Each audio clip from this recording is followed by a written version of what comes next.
Hello, my name is Ruben. I'm going to be doing a mise-en-scène video essay analysis on the Grand Budapest Hotel. Wes Anderson's The Grand Budapest Hotel is one of the most visually striking films ever made.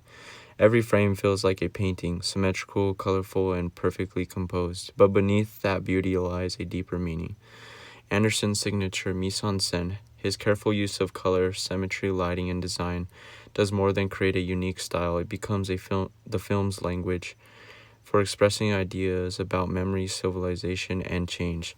My argument is that Wes Anderson's mise-en-scène, his precise symmetry, pastel color palette, and highly detailed set design to explore the fragile balance between order and chaos. Through the carefully constructed world of the Grand Budapest, he shows how beauty and civility can survive even briefly in the world slowly falling apart. One of the most recognizable parts of Anderson's mise-en-scène is his obsession with color and symmetry. In the Grand Budapest, pinks, purples, and reds dominate warm tones that create a dreamlike sense of nostalgia.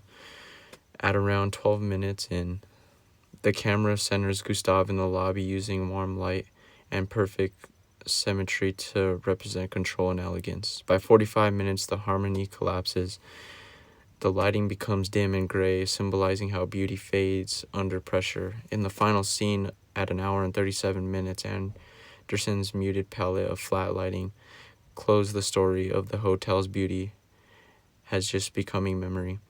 At 12 minutes and 15 seconds, Gustav stands perfectly centered in the lobby, surrounded by bellboys in matching uniforms. The symmetry and soft lighting mirror his own personality, disciplined, elegant, and in control. But these perfect compositions also feel fragile. As soon as we leave the hotel's pink walls, the colors fade. The world outside is colder, darker, and less forgiving. Anderson's use of visual contrast to show that Gustav's refined order, the world of good manners and beauty, is constantly threatened by chaos beyond the hotel's doors. Anderson's set design and costumes create a visual separation between worlds. Inside the hotel, we see elegant patterns, polished floors, and pastel walls, a fantasy of beauty, civilized Europe. Outside, the landscape is desaturated and bleak. At 45 minutes and 20 seconds, when Gustav and Zero escape from prison, the set design shifts dramatically. The colors drain, the lines become rougher, and the whimsical order of the hotel disappears. Even costumes emphasize this divide. Gustav's royal purple uniform and perfume symbolize sophistication, and the gray military coat's dull environments outside represent conformity and destruction. Anderson's visual world isn't random. It's deliberate. It's a deliberate metaphor for a fading culture of elegance, being replaced by war and uniformity. Another key part of Anderson's mise-en-scène is his precise framing movement. His camera moves in straight lines from left to right and up and down like we're watching a dollhouse come to life. At 1 hour and 5 minutes, during the chase through the hotel corridors, the camera tracks smoothly as if part of the agriculture. Even during chaos, the visual rhythm stays controlled. Anderson also uses 3 different aspect ratios for each timeline. He uses 1.37 to 1 for the 1930s, 2.35 to 1 for the 1960s, and 1.85 to 1 for the 1980s. Each frame size subtle signals of how the world is changing, how the hotel, once grand and full of color, becomes smaller, emptier over time, and less color.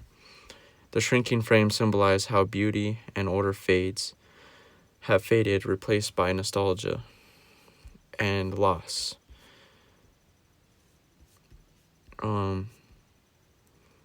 Mise-en-scène, his carefully used of color, symmetry, lighting, and design, does more than create unique styles. Wes Anderson uses mise-en-scène to explore fragile balance between orders and chaos. Anderson's set design and costumes create a visual separation between different worlds.